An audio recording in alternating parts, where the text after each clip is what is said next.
A famous actress was cutting off her hair, not Yes, for a let's role, do it. not for a magazine. All right. She was sitting in a Here we cheap go. barber chair in a part of Los feels Angeles lighter where nobody already. recognized her anymore, and she was watching 12 months of growth fall to the floor in long, dark ribbons. She did this every year. She had done it for 8 years straight. And the strange thing, the thing nobody knew, was where that hair went. It went into a brown envelope. It went to a charity, and from there it went onto the head of a sick young woman 3 counties away who had no idea whose hair she was wearing. The woman in the barber chair didn't know either. She never asked. That was the whole point. But here is the part that would have stopped her heart if she had known it that day. The sick young woman wearing her hair was the daughter of the one man on this earth who had quietly destroyed her career. The man who had erased her name. The man who had taken everything she'd worked 20 years to build and deleted it in a single afternoon, the way you delete a line in a spreadsheet you don't like. She had no idea. He had no idea. And the day the two of them finally learned the truth, in a small room with the lights too bright and nobody able to speak, would prove something this whole town had spent decades trying to forget. That dignity does not need the powerful to know your name. Think about that for a second. A man worth hundreds of millions of dollars. A man whose face had been on the cover of every business magazine in the country. A man who could greenlight a film with a single nod and end a career with a single email. And the only thing standing between his daughter and the worst version of her own reflection was a woman he had thrown away without ever bothering to remember her face. Stay with me all the way to the end, because the way this comes apart is something you are not going to see coming, and the last thing she says in that barber chair is going to sit with you long after this is over. Her name was Renata Vaughn, and 8 years ago she was supposed to be a household name. Let me set the scene for you the way it actually happened, because the small details are the whole story. It was the second week of November. Outside, Los Angeles was doing its impression of autumn, which mostly means the light goes gold a little earlier in the day. Inside the barber shop on a side street in a working neighborhood, it smelled like talcum powder and warm towel. There was a radio playing low behind the counter. An old man waited in the second chair with a newspaper, and in the first chair sat a woman in a plain gray sweater. No jewelry, no entourage. Her phone face down in her lap, watching herself in a mirror that had a crack running across one corner. Nobody in that shop knew they were sitting 10 feet from a woman who used to get flown first class to film festivals on 3 continents. To them, she was just Renata. Regular. The lady who came in every November and asked for the same thing and tipped well and never said much. The barber draped the cape over her shoulders. He picked up the long, dark length of her hair in one hand, the way you'd lift something you respected. "You sure?" he asked. He asked every year. He already knew the answer. She looked at her reflection. She nodded. She didn't say a word. The scissors closed, and 12 months of growth came away in a single heavy ribbon and fell against the cape and slid to the floor. She had the contract. That's the part most people don't understand when they hear her story. She didn't just audition. She didn't just get close. She signed the lead role in a film called Titan Rising, a comic book picture with a budget bigger than the economy of a small country. The kind of role that doesn't just change a career, it changes a bloodline. She'd read the script 11 times. She'd done the costume fittings. She'd already started training 4 hours a day. Her son Dorian, 11 years old at the time, had told his whole class his mom was going to be a superhero. 3 weeks before the cameras rolled, she got an email. Subject line, creative realignment. 2 paragraphs, polite, bloodless. The studio had decided to move in a different direction with the character. They thanked her for her professionalism. They wished her the best in her future endeavors. That was it. No phone call. No meeting. An email at 6:40 on a Tuesday evening. The role went to a 26-year-old with long, shiny hair and not much else, an actress who tested better with the demographic the studio wanted to sell lunchboxes to. Renata was 40 at the time, and she'd made the mistake of being exactly the wrong age for the wrong men in the wrong room. She didn't sue. She didn't go to the press. People told her she should have, and maybe they were right. But here's something Hollywood does that no court can touch. They don't fire you. They don't blacklist you. They don't say a single bad word about you in public. They just stop remembering you exist. The calls slow down, then they stop. Your agent gets quieter on the phone. The auditions get smaller, then weirder, then gone. And the whole time everyone keeps smiling at you at parties and saying we have to work together soon, and soon never comes. And one day you realize soon was never a real word. It was just a way of saying goodbye without the courage to say it. That is a kind of cruelty that gets written off as the industry working normally. And it is worse than anything anyone could put in a contract. The man who sent that email, or rather the man whose decision that email represented, was named Walter Brandt, founder and chief executive of Brandt Pictures, a studio that controlled 3 of the biggest movie franchises in the country. Walter Brandt had built the whole thing from nothing, grew up poor in a flat stretch of Ohio, no connections, no money, nothing but an instinct for what people would pay to see and a complete absence of sentiment about how he got it. Here's the thing about Walter Brandt. He wasn't cruel the way villains are cruel in movies. He never raised his voice. He never schemed in a dark room. He was cruel the way a spreadsheet is cruel. When he cut Renata Vaughn from Titan Rising, he didn't hate her. He didn't think about her at all. To him, she was a row of numbers that didn't optimize. Name he glanced at for maybe 4 seconds before moving to the next line. He didn't even remember doing it. That's the truth of it. The thing that ended her career was, for him, a Tuesday he forgot by Wednesday. And that is exactly why what happens next matters so much. Subscribe and stay with me, because the universe was about to put these 2 people in the same room and neither of them would be ready for it. Let me tell you what Renata's life actually looked like 8 years later. She didn't go bankrupt. That's not this story. She wasn't living in a car. She had a small apartment in a quiet neighborhood, a decent place, clean, with good light in the afternoon. She kept working because that's who she was. TV movies, small parts in independent films nobody saw, voice work for animated shows, where her face didn't matter and her age didn't matter, and she could just be good at the Howard. One thing she'd always been good at, which was making you believe. She raised Dorian alone, put him through 4 years of college by saying yes to every single job she was offered, no matter how small, no matter how far below where she used to be. She never told him no. He never told him she was tired, and she never, not once, told him about that email. Some nights, when the apartment was quiet and Dorian was asleep down the hall, she would open her laptop and find the old message. The one from 2015. The one that still said in a folder she never emptied, Titan Rising, contract confirmation, Renata Vaughn. She wouldn't reply to it. She couldn't, it was 8 years dead. She would just read it, read proof that for one moment it had all been real. Then she'd close the laptop and go to bed. She never deleted it. She never told a soul she still had it. There are some kinds of grief you don't let anybody else hold, because if they hold it, they might drop it. And there's a version of this story where she becomes bitter, where she spends every audition mourning the one that got away, where she lets the email at 6:40 on a Tuesday rot something inside her until there's nothing left but the rot. Plenty of people would have. Plenty of people did. People she'd come up with, people just as talented, who let the industry's forgetting become their own. She watched it happen to friends, the slow souring, the way the disappointment crept into their eyes and never left. She didn't go that way. Not because she didn't feel it. She felt it every single day, every time she saw a billboard for a movie she should have been in, every time a younger actress thanked her in an interview as an inspiration, without knowing she was talking to a ghost. She felt all of it. She just refused to let it be the last word, and every November she cut off her hair.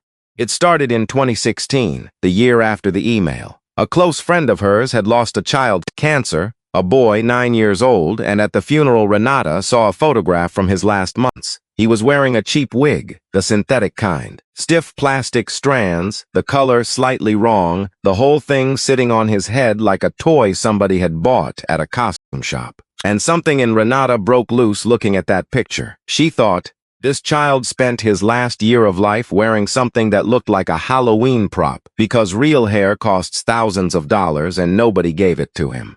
She had real hair, good hair, hair that an entire team of stylists used to get paid a fortune every year to maintain. Because in her business hair was money, hair was brand, Hair was the thing the camera loved before it loved your face. And she thought, if my hair could replace that plastic thing on a child's head, then I have no reason on God's earth to keep it.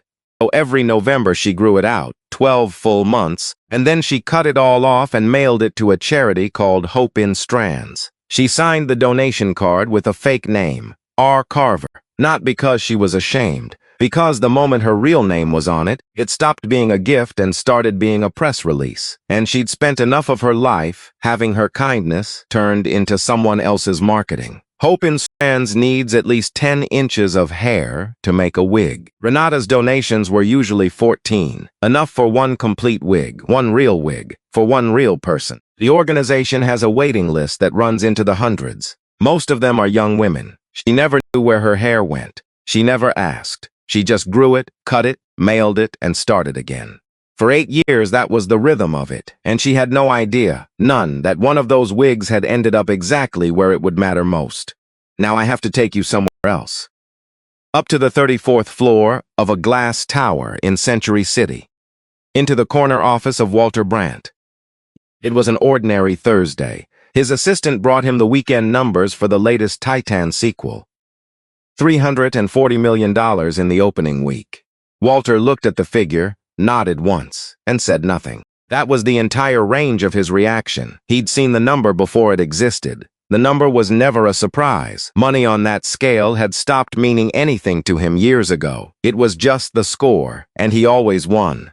Then his phone rang. His ex-wife, Diana. They hadn't spoken in months, and they didn't call each other for nothing. He picked up. And the moment he heard her voice, the floor shifted under him, though his face didn't move at all. Their daughter, Margaret, 21 years old, had been to the doctor that morning. The biopsy was back. Breast cancer, stage 2, at 21. Walter Brandt had spent his entire adult life solving problems by writing checks. There was nothing in his world that money couldn't make move, and he sat in that 34th floor office with the whole city laid out beneath him, and he understood for the first time that he was about to face a thing he could not buy, could not negotiate, could not realign. He didn't know who to pay, and not knowing who to pay was the most lost he had ever felt in his life. He went to the hospital that afternoon, first time visiting his daughter as a patient. He bought flowers at the gift shop on the ground floor, the nice ones, wrapped in paper. When he walked into her room, she was looking out the window. The chemo hadn't started yet, but the fear had. And the moment she heard the door, she pulled the blanket up to her chin. A reflex. Like she was hiding. He stood in the doorway holding flowers that suddenly seemed like the stupidest object in the world. And for 6 full seconds, neither of them said a thing. Margaret started chemotherapy the following week. Her hair began to fall out within days. By the 3rd week, it was gone, all of it, and a young woman who'd had long, dark hair her whole life looked in the mirror and saw a stranger, a sick stranger, somebody who looked exactly like what she was most afraid of becoming. Here is what nobody tells you about losing your hair to cancer when you're young. For a child, it's sad. For a young woman of 21, it's something else. It's the loss of the face you were going to grow into. Loss of every imagined future where you were healthy and ordinary and loved. Hair, at that age, is tangled up with everything. With being a woman, with being seen, with being wanted. Losing it isn't vanity. It's the body announcing the thing your mind is trying not to believe. Then a package arrived from Hope in Strands. A nurse brought it in. Margaret opened it alone. Inside was a wig, real hair. Dark, soft, the color almost exactly her own. Not the stiff plastic thing she'd been dreading. She held it for a long moment. Then she put it on in front of the small mirror on her bedside table, and she sat very still, and something in her chest loosened for the first time in weeks. The next day, when Walter came to visit, Margaret was wearing the wig. And when Walter saw his daughter looking, for one moment, like herself again, he let out a breath he'd been holding for 3 weeks. He didn't understand why it mattered so much. He just knew it did. And from that day on, Margaret wore the wig every single time her father came into the room. Not because she was cold, not because she was ashamed, because she could not stand for him to see her looking like she was dying. The wig was armor. It was the only thing that let her walk out of that hospital room into the world without people looking at her with those soft, terrible, pitying eyes. Walter, every time he saw it, felt that same selfish flood of relief, because the wig let him not look at the truth either. The two of them, father and daughter, lying to each other gently, every single day, with a head of someone else's hair. You should understand what kind of father Walter Brandt was. He was a good father, the way a vault is a good place to keep money. He was always there when there was a check to write. Tuition, cars, the best doctors, the best hospital room, a private suite with a view of the hills. Whatever could be paid for, he paid for instantly and without being asked. What he could not do, had never once managed to do in 21 years, was sit down in a chair beside his daughter and simply stay. Be in the fear with her. Let the silence be uncomfortable and not reach for his phone. He loved her completely, and he had no idea how to be with her, and the wig, in a strange way, was a mercy to them both. It let him keep visiting a daughter who looked like she was going to be fine, instead of facing a daughter who might not be. People think donating hair is a small thing. It is not. For an actress, hair is the tool of the trade. It's the brand. It's the thing a whole salaried team is paid to protect, because the camera falls in love with it before it ever reaches your eyes. Cutting it off is not a small act. It's a deliberate choice to give away the exact thing your profession demands you keep. And Renata Vaughn had been making that choice in secret for 8 years. Now stay with me, because the lines of this story are about to cross, and once they cross, there is no going back. Renata's son, Dorian, 24 now and fresh out of school, called her one evening with news. He'd been accepted into a development training program, an entry-level executive position, at Brandt Pictures. Renata went silent on the line. 4 full seconds. Then she said, "Why would you turn that down?" Because part of her, the part she never let anyone see, knew exactly whose company that was. Knew that her son's career was about to be shaped by the same man who had ended hers. And she didn't know if this was a test from the universe, or a reward, or just a piece of cruelty so perfectly designed it could only have come from the kind of God who has a dark sense of humor. She didn't stop him. She wouldn't do that to him. Wouldn't let her old wound become his closed door. But she didn't tell him about 2015 either. She never had. She just said congratulations. And she meant it, and she hung up and sat alone in the quiet with the weight of it. When Renata was 9 years old, growing up in a hard part of the city, her mother used to do hair for the neighborhood women out of their kitchen. $15 a session. Renata would sit and watch every evening. And her mother used to say something Renata never forgot, even though she'd forgotten almost everything else about that woman. She said, "Hair is the first thing people see before they ever see your face. Doing someone's hair right gives them 5 extra seconds of feeling good before the world gets its chance to judge them." 5 seconds. That was the whole philosophy. Renata didn't remember her mother's voice anymore, but she remembered that.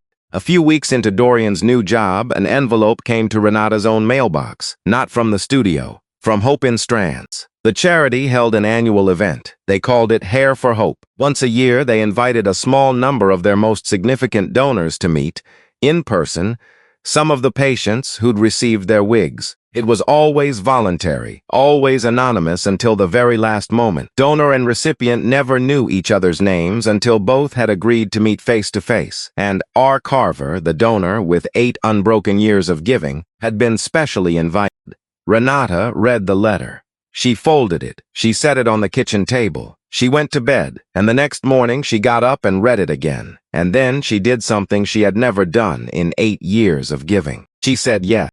Hope in Strands was founded decades ago, and in all that time they've received millions of donations of hair from every corner of the country. But hair that's actually good enough to make a full wig, real, unprocessed, at least 10 inches long, makes up only about 1 in 5 donations. The rest gets sold to cover costs. A full wig made from real human hair sells on the open market for thousands of dollars. The patients receive theirs for free. Renata had given one of those rare, complete, perfect donations every November for 8 years. She had no idea that one of them was about to walk into the same room as her. The day of the event, Renata dressed plainly. No makeup to speak of, nothing that would make anyone look twice. She didn't want to be recognized as Renata Vaughn, the actress. She wanted to be R. Carver, the donor, nobody, which after 8 years was a name that fit her more comfortably than her own. They brought her into a small meeting room. The patient was already there, a young woman, 21, maybe. Dark hair, soft and real, framing a face that was thin from treatment but bright, alive, fighting. The coordinator smiled and said, "This is the young lady who's been wearing your gift for the past 2 years." Renata looked at her, and the coordinator said, Margaret Brandt. Renata went completely still. Brandt. The girl didn't know who Renata was. She just looked at the woman in front of her and smiled the way sick people smile, real, but tired underneath, and she said, "Thank you. I wear this every single day." She hesitated, then added something quietly, almost to herself. "You know, every time I touch it. I don't even know why. I think it's because I know it came from somebody real. Somebody who must have lost something themselves once. Otherwise, why would you grow your hair for a whole year just to give it to a stranger?" Renata looked at the hair on the girl's head, her own hair, cut off in a barber chair in November 2 years ago. She opened her mouth. Nothing came out. And in that exact moment, the door of the room opened.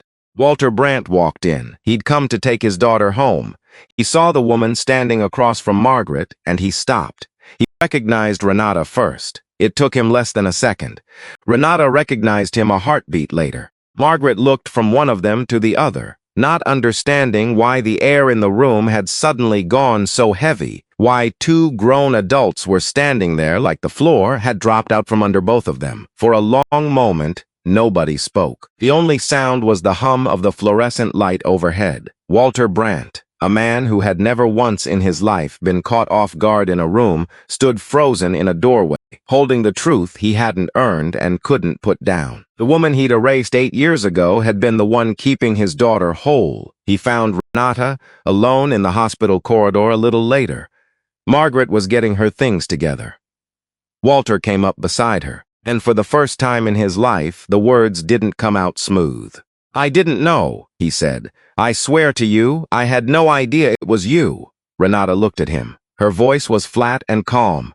"I know you didn't know. That's exactly the problem." He stopped. "You didn't need to know my name to decide I wasn't worth keeping," she said. "And I didn't need you to know my name to keep your daughter alive. That right there is the difference between you and me, Mr. Brandt." He tried again. "There has to be something I can do. Let me." And here is where most people would have asked for something. A check.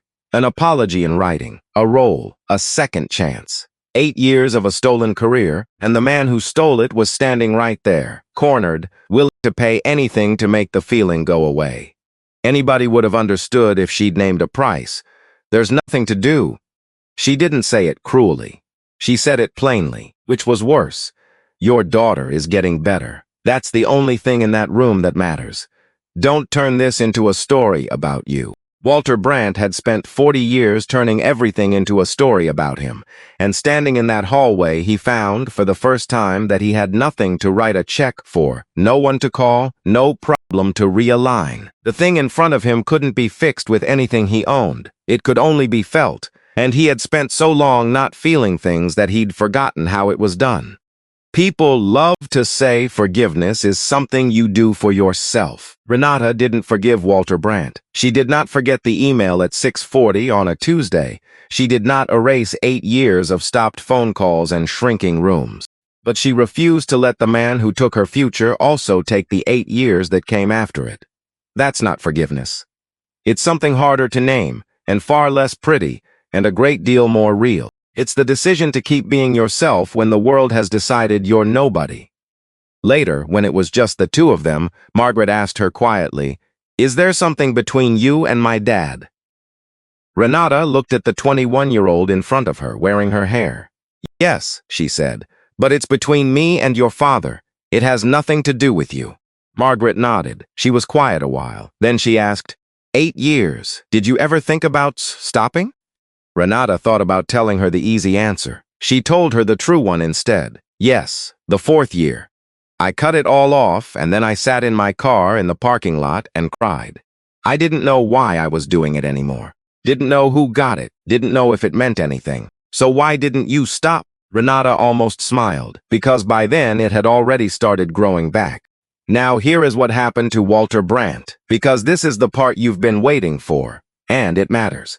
He didn't get away with it, not in the way the powerful usually do. It started small. He couldn't sleep. A man who'd never lost a night's rest over a single decision in his life, doing the math on every name he'd ever crossed off.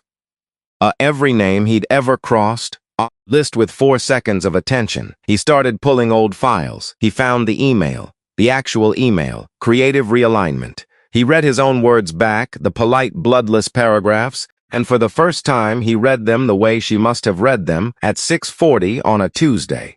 With an 11-year-old son down the hall who'd told his whole class his mother was going to be a hero.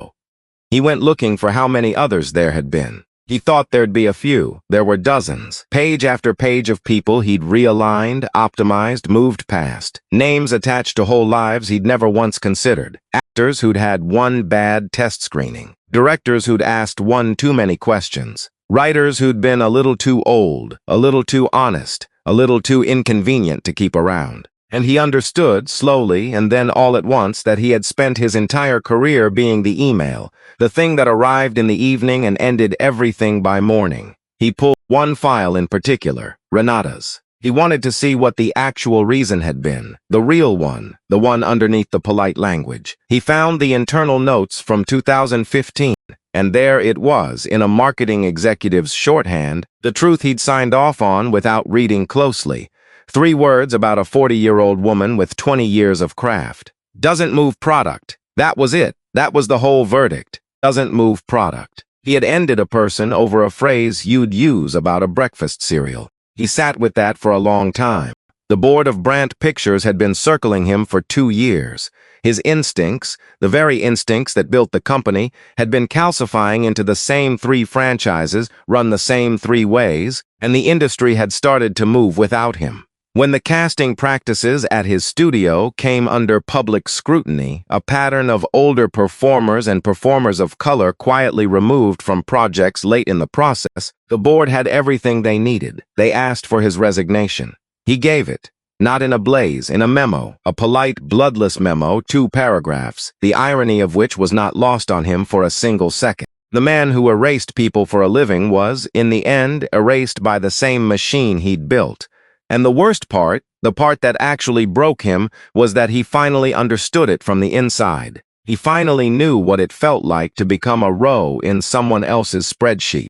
But that's not the end of his story, and it shouldn't be, because punishment without understanding is just noise. The thing that actually changed him wasn't losing the company. It was his daughter. Margaret got better.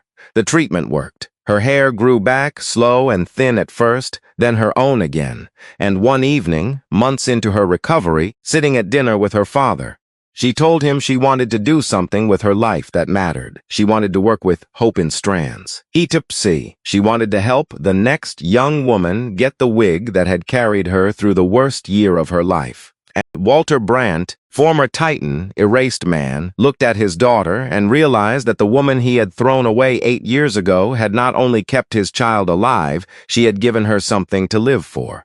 He had spent 4 seconds destroying Renata Vaughn. Renata Vaughn had spent 8 years, without ever knowing it, saving the one thing he loved most in the world. He never tried to buy his way back into her good graces. He understood, finally, that there was no check large enough, and that offering one would only insult the thing she'd done. Instead, he did the one thing he'd never done for anyone. He used what was left of his name, on his way out the door, to fund the charity. Anonymously. Our Carver's gift had been anonymous for 8 years. Walter Brandt made his the same way. Because some lessons you only learn by being taught them by the person you wronged. And the lesson was this: you don't put your name on the good you do. The good is the point. The name is just vanity wearing a costume. 6 months later, it was November again. Renata Vaughn sat in the same cheap barber chair, in the same neighborhood where nobody recognized her, the vinyl still cracked on the same armrest, same barber, nobody knew. Her hair was 14 inches long, long enough. Her phone buzzed in her bag. Dorian. She looked at the screen and she let it ring. She'd call him back. The barber caught her eye in the mirror. Same as every year? Renata slid the phone into her pocket. She looked at herself in the glass, not at her hair, at her eyes. Calm, the way a person is calm when they've decided long ago what matters and stopped needing anybody else to agree. Same as every year, she said. The scissors opened, the sound of the first cut. This time she didn't watch the hair fall. She didn't need to. She kept her eyes on the woman in the mirror, the one no Cito you remembered, the one a whole town had decided to forget, the one who had quietly, for 9 years now, been the reason a stranger got to keep going. She thought, just for a second, about Walter Brandt, about the email at 6:40 on a Tuesday, about the empty office on the 34th floor that belonged to someone else now. She did not feel triumph. She had expected to all those years in the dark fantasies everyone has about the people who hurt them. But triumph never came. What came instead was something quieter and much larger. The understanding that he had spent his whole life trying to be remembered, and she had spent hers learning that the best things you do are the ones nobody ever signs. The brown envelope, the address for Hope in Strands, the label she'd printed at home. He signed the card, R. Carver, and that was the 9th time. She paid the barber. She tipped him the way she always did. She stepped out onto the sidewalk into that early gold November light, ran a hand once over the short bristle of what was left of her hair, and walked to her car like a woman with nowhere important to be and nothing left to prove. Somewhere across the city, a young woman she would probably never see again was alive and growing how to give the next one a back, and nobody knew but him. Anywhere knew her name. That was the whole point.